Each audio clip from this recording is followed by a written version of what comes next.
Masuk boy. Masuk. Oke, berjumpa kembali di Kaltara Podcast. Kali ini kita kedatangan teman sesama YouTuber juga dari Kabupaten Bulungan, Mas Imam Subeki, betul ya? Betul, Imam Subeki. Dari channel Lele Borneo Channel. agak dekat sedikit Mas. Oke. Iya. Dari channel Lele Borneo Channel. Lele Borneo Channel. Iya. Jadi fokusnya di channel itu tentang peternakan, Nah, seputar budidaya. budidaya Ya, budidaya ikan air tawar. ikan air tawar. Iya. Apa selain apa aja ikan air tawar yang biasa dibudidayakan ini? Yang ada di daerah kita ini lele, nila, kemudian gurame, patin Oke. yang akrab sama kita sementara ini. Oke, apa kabar Mas? Alhamdulillah baik. Gimana sampean? Alhamdulillah.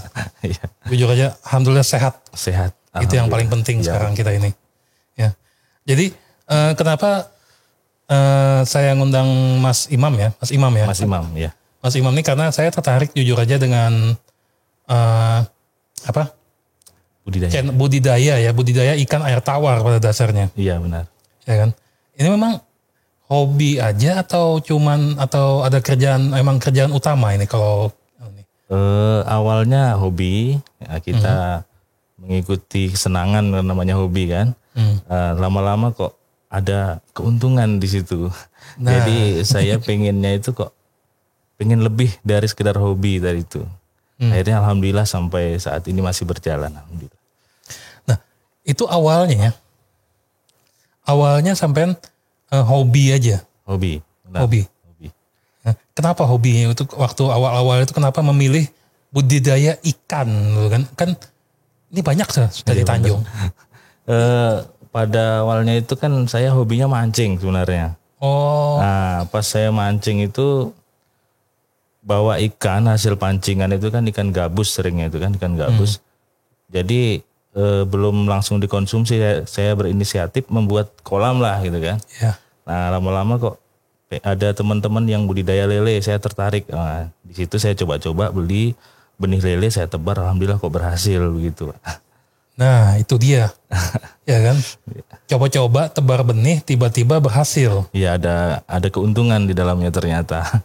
Nah, ini mungkin banyak yang bertanya, sebenarnya kalau kita pingin budidaya ikan air tawar, itu apa aja yang dibutuhkan sebenarnya? Kita list aja kebutuhannya apa aja biasanya yang perlu. Yang pertama yang pastinya kita butuhkan media kan, media tempat budidaya itu bisa dari drum plastik. Bisa itu? Bisa. Kemudian terpal, atau kalau kita mau permanen bisa beton, ya kan. Kalau punya space lahan yang agak luas bisa digali itu kolam tanah, itu kan bilang orang itu. Yang kolam betulan gitu ya? Iya, kolam konvensional bilang teman-teman budidaya itu. Oh, namanya kalau yang kolam gali itu kolam Konvensional. Itu kalau di drum tuh hidup aja? Hidup, insya Allah hidup. Ya. Itu ada maksudnya setiap ikan sama atau kebutuhannya beda-beda kolamnya? Beda-beda dia. Apa Kalau misalnya ikan lele di drum plastik itu kan, ikan lele itu tidak membutuhkan asupan oksigen yang cukup. Maksudnya tidak, walaupun tanpa aerator itu bisa hidup. Kalau ikan nila, ikan mas itu dia membutuhkan bantuan suplai oksigen itu dari aerator namanya itu. Apa namanya? Aerator. Jadi kalau mau lele, yang paling gampang apa? Lele lah, paling mudah. Oke, kita bicara paling gampang dulu ya. Oh iya boleh. Yang paling gampang dulu, lele. Nah, lele. Kalau lele itu apa aja? Tadi sudah medianya yang pasti ya. Karena lele ini nggak cerewet, benar. Bener. Kalau karena lele ini nggak cerewet di drum pun sebenarnya bisa. Bisa. Apalagi medianya drum, kalau lele ini kolam terpal. Kolam terpal itu. Ya, yang mudah itu bisa. Oke. Apalagi yang dibutuhkan? Setelah kolam ada ya yang kita butuhkan benih lagi, sudah tinggal benih sama pakan saja. Pakan. Jadi pada dasarnya 3 ya yang paling mendasar ya. Media budidaya. Medianya sama benih dan pakan. Benih dan pakan.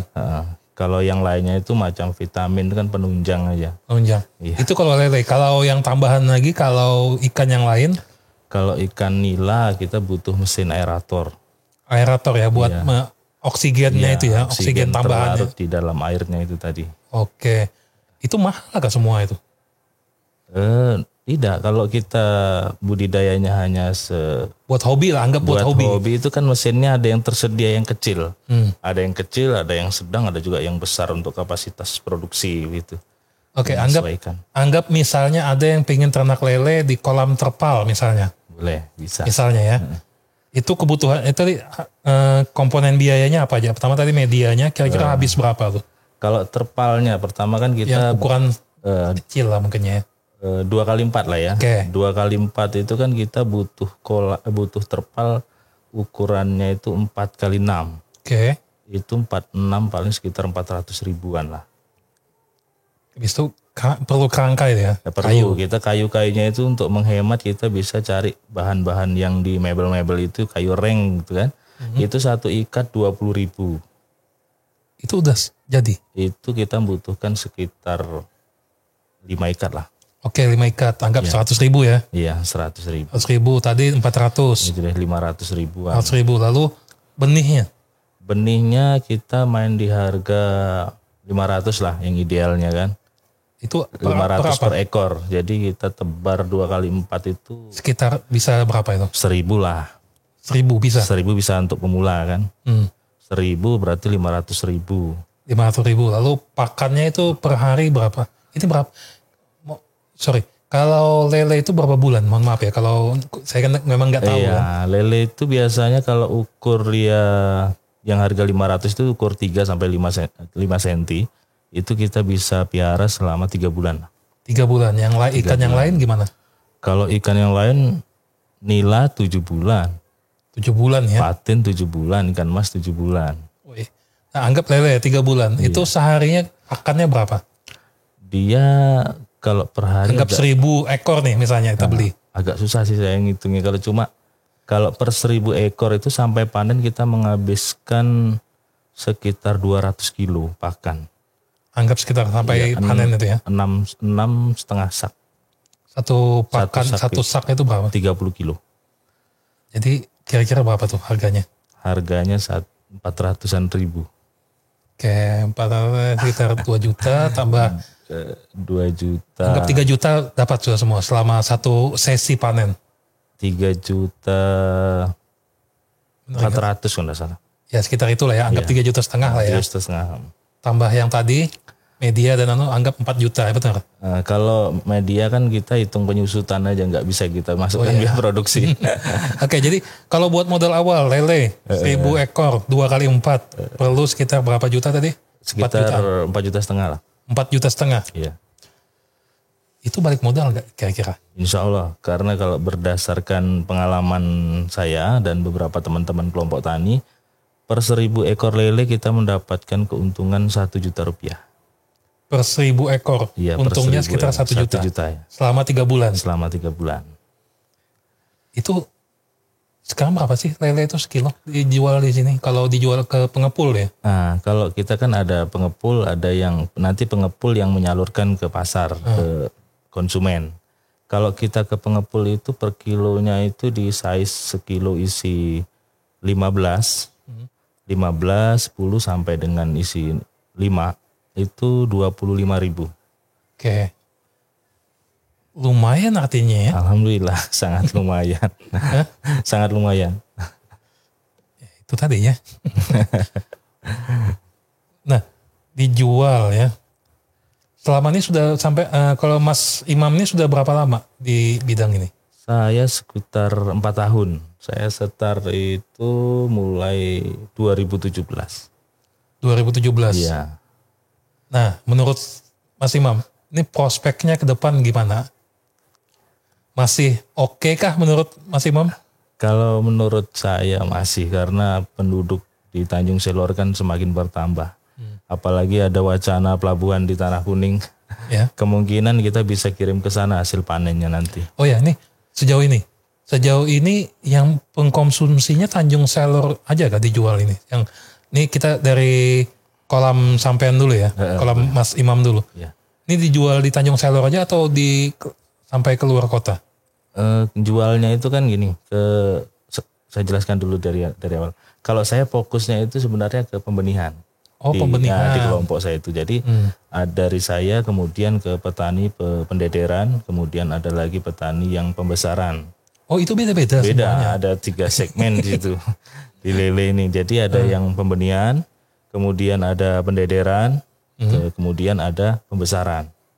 Jadi yang pembesaran ini pangsa pasarnya di pasar Tanjung Selor, di sini kita punya pasar induk kan. Kemudian selebihnya ke Malinau. Oh, sampai saat ini masih sampai ke Malinau ya penjualan. Ini kelompok tadi ya? Kelompok Selimau Mandiri. Kelompok Selimau Mandiri. Selimau Mandiri.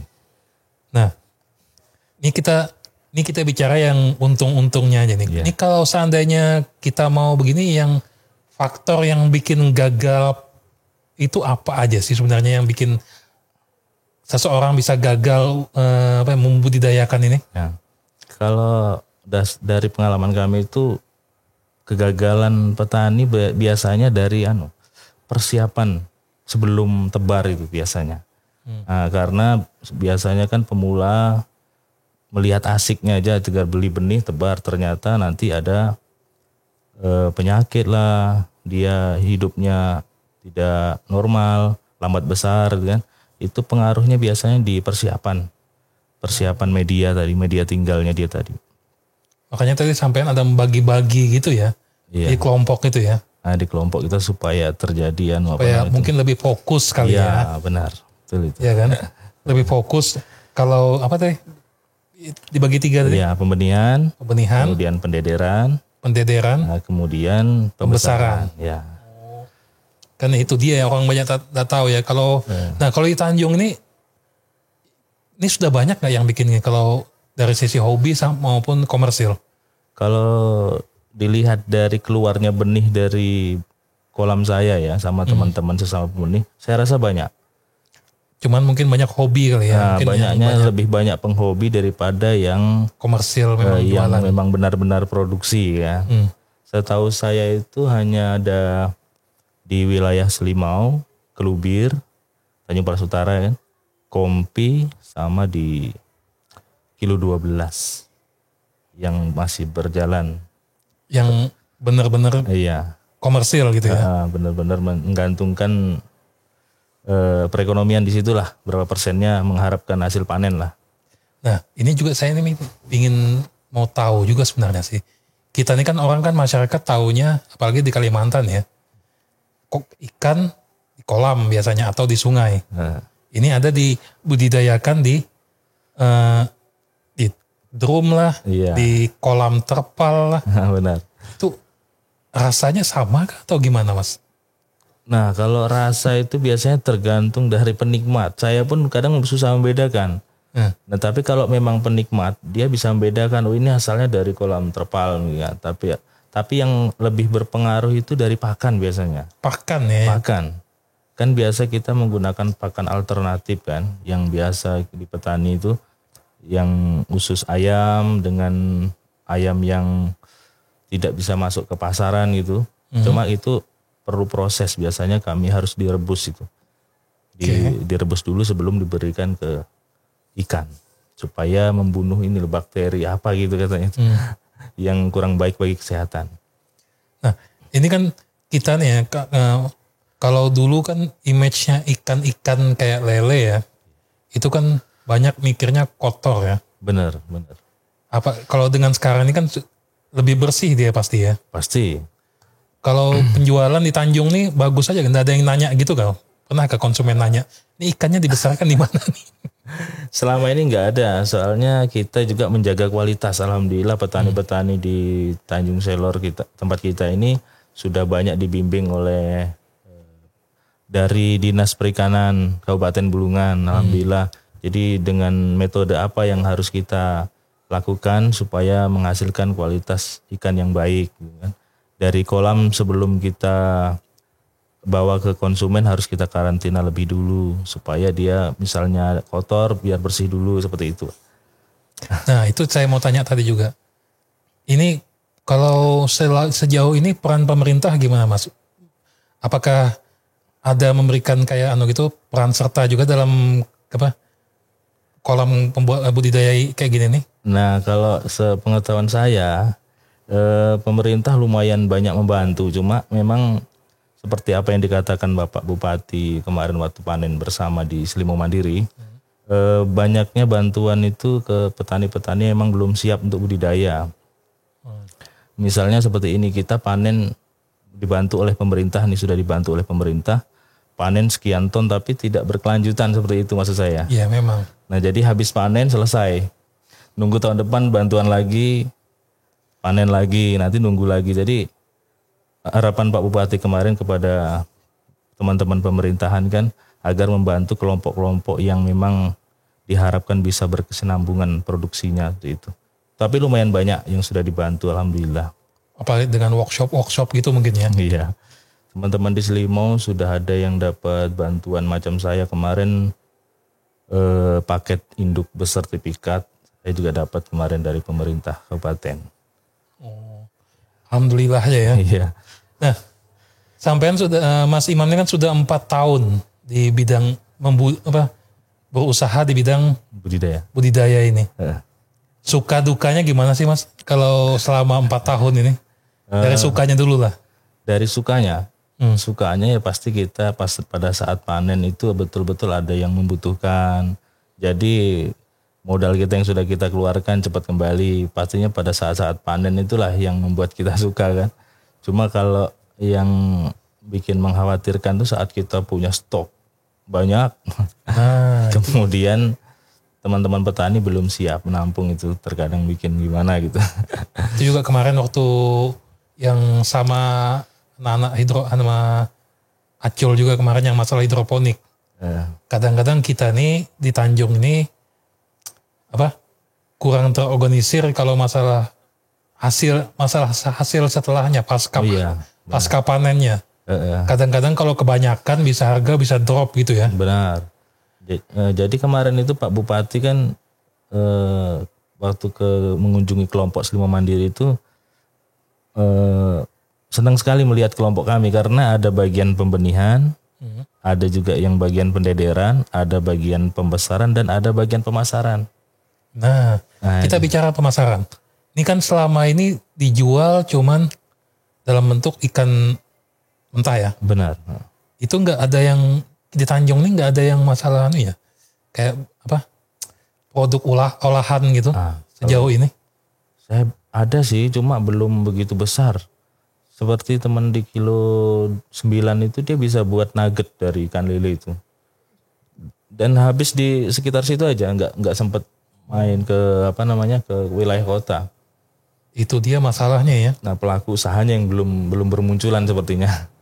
Nah, kadang-kadang kita ini kan gini, problem lama ini sebenarnya. Iya benar. Problem lama dalam artian yang bisa mengolahnya mungkin ada, tapi begitu buat dijual nggak cukup.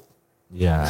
Ya kan maksudnya nggak besar gitu loh. Iya. Padahal kalau misalnya dikelola secara secara benar ya, ini kan namanya ikan ya, pasti ada masa nggak lama kan. Kalau dijadikan olahan mungkin akan lebih masa edarnya bakal lebih lama lagi ya. Iya benar. Sedangkan kalau kita buat lele yang dibumbu itu, lele yang siap goreng, itu tidak boleh lebih dari 3 hari dia.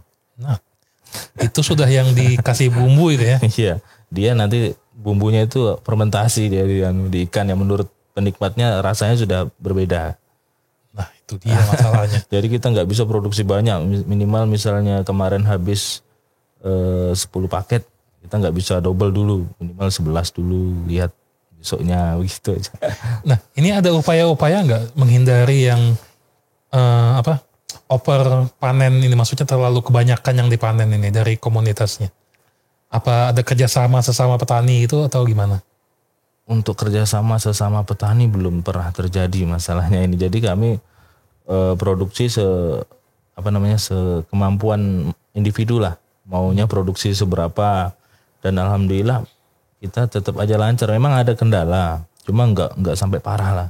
Oh, alhamdulillahnya nggak sampai over banget gitu ya? Iya, karena penjualan ke Malinau saja itu per 1 minggu kita bisa kirim 700 kilo, 7 kuintal. 7 kuintal? Iya. Ke Malinau aja? Nah, itu baru dari kelompok kami loh. Itu belum dari kelompok yang lain. Ada juga yang ngirim pesan, ada 2 orang kalau nggak salah. Nah, ini kalau misalnya ada yang pingin, nih ada komunitasnya tadi ya, ada apa namanya? Kelompok budidaya. Kelompok budidaya. Itu kalau ada masyarakat yang pingin ikut belajar bisa nggak di situ? Bisa, soalnya kita terbuka kalau. Di mana itu anunya? Untuk pembenihan bisa di tempat saya, sama ada teman namanya Mas Yono, ada Pak Hernanto. Kalau untuk segmen pembesarannya ada di tempat Bapak Halik, kemudian ada Bapak Nur Hadi sebagai ketua kelompok kami. Kami insya Allah siap bantu sharing-sharing tentang budidaya, insya Allah siap. Karena tadi seperti kita bahas sebelum podcast ya, budidaya ini gampang-gampang susah ya. Bener. Biasanya kegagalan pemula itu persiapan air tadi tuh. Sebelum tebar itu kan kita persiapan tuh, fermentasi air dulu. Nah, kita harus kasih biasanya minimal itu garam yang kerosok untuk minum sapi itu. Iya. Setelah kita isi air kan, kita isi garam dulu. Kemudian kita beri probiotik seminimal mungkin itu E4 namanya, E4 perikanan. Banyak di toko-tokoan tuh. Nah, itu kita tunggu minimal 1 minggu. Minimal, maksimalnya 15 hari baru siap tebar. Jadi perlu ketelatenan juga ya. Bener. Oke, tadi ada yang keluhan saya tanya. Tadi kan kita bicara alat. Itu bisa dibeli di mana semuanya? Kalau alat yang dari media, benih, pakan. Nah, kalau anggap lele ya, kita ada yang pengen lele misalnya. Kalau medianya kita bisa beli di mana di Tanjung ini? Terpalnya. Iya. Terpalnya di. Apa itu terpal biasa gak? Atau khusus lagi? Terpal biasa pun bisa, yang minimal A15. Nah itu ya, lebih awet. Tipenya A15 ya. A15, kalau yang lebih bagus lagi yang semi karet itu Orchid. Orchid ada juga di Pink Hardware. Di Pink Hardware itu ada? Ya, ada. Di mana lagi yang jual selain? Di toko akuarium sini, di tempatnya Ko Akeng. Oh, sama Ko Akeng. Ya, lengkap di situ, ada seroknya, ada bak sortir, ada pakan. Oh, situ lebih lengkap. Kalau benih di mana? Benih di tempat saya. Sama pembenihan ya. Di pendederan, tempat teman yang lain pendederan ada juga. Siap, insya Allah. Jadi sampean juga, Mas Imam juga jualan benih juga. Iya. Jadi berapa harganya? Kalau benih itu kisaran 500 ya? Ada yang 500, ada yang sesuai ukuran. Kalau yang 2 cm itu harganya Rp300. Oh, segini ya. Nah, 2 sampai 3 cm, kemudian 3 sampai 4 cm itu Rp400. Kemudian yang 3 sampai 5 cm tadi Rp500. Ya, alamatnya di mana Mas kalau mau beli benih nih? Di Selimau 1. Selimau 1, jalur 1 ya. Iya. Apa namanya, ada pelangnya kah? Enggak ada. Jadi kalau ada melihat kolam kira-kira di situ lah ya. Iya, Imam Lele tahu semua insya Allah. Oh, carinya gitu. Iya. Pak Imam Lele. Nah, Imam Lele, soal Imam ada 2 di Selimau itu. Ada Imam, sudah almarhum sih. Cuma alamat rumahnya kan masih tetap ada Imam Ghazali ya, sama saya. Nah, kadang-kadang di Bulungan ini, kadang-kadang lele ini kan ada 2 arti. Ya kan, lele ikan dan lele penjual. Oh iya. Iya kan? Iya. Lele itu. Iya, mirip-mirip aja gitu. Mirip, iya benar. Ya kan? Itu gara-gara zaman dulu. Oh iya. Orang dulu tuh malas, bingung nyebut. Dulu kan kita kan nyebutnya Pak Le ya. Iya, Pak Le. Di Jawa kan. Pak Le. Orang sini kan Le. Iya. Jadinya lele juga. Jadinya lele juga. Untung tidak dijebur di air ya. Oke, kalau harapan ke depan nih Mas gimana? Kalau usaha budidaya ikan air tawar ini? Kalau harapan ke depannya saya inginnya itu pemerintah menyatukan kami para pembudidaya ini. Nah itu dia ya. Nah, soalnya gini, problem kami ini begini, pasar kami di Tanjung Silor cuma satu. Kemudian sesama pembudidaya ini tidak saling tahu harga. Nah, Jadi ini harga sekian, ini harga sekian. Nah, jadi kami nggak bisa satu harga begitu. iya sih. Nah, jadi saya pinginnya itu peran serta pemerintah untuk mengumpulkan kami ini kan dalam hal ini kan ya. Dinas Perikanan kayaknya yang berkompeten dalam bidang ini kayaknya ini. Mudah-mudahan beliau nanti nonton channel ini kan. Mudah-mudahan mereka bisa menyatukan kami para budidaya ini, harapan saya sih seperti itu. Iya sih, memang gimana ya kalau sendiri-sendiri itu emang susah memang ya. Susah banget. Susah banget ya. Iya. Ini buat semua profesi sebenarnya.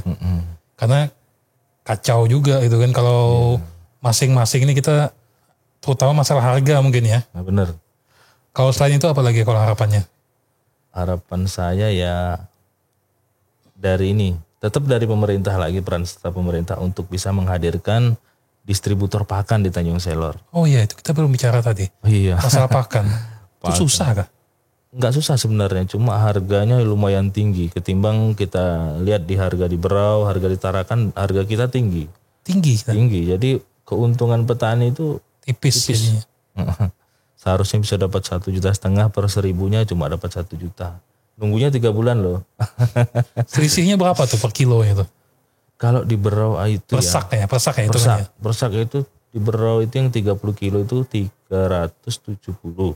Di sini 425.000.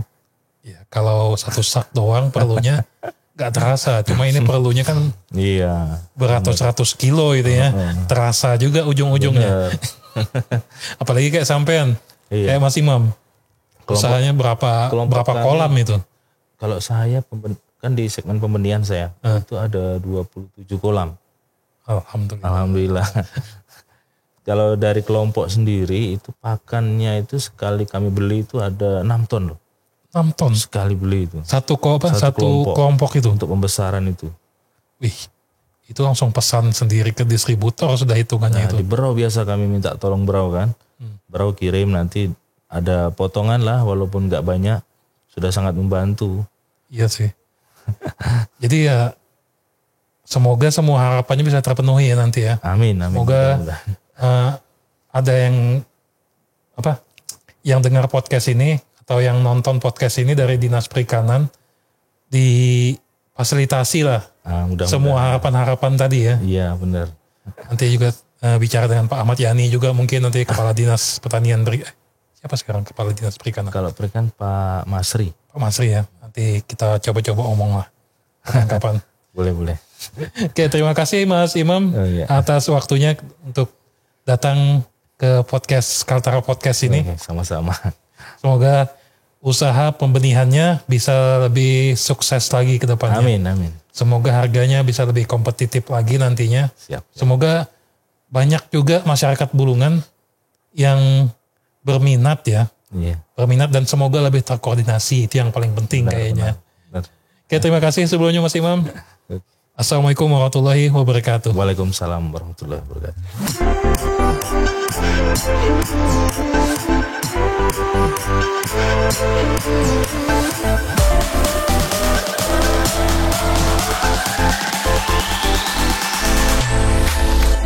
We'll be right back.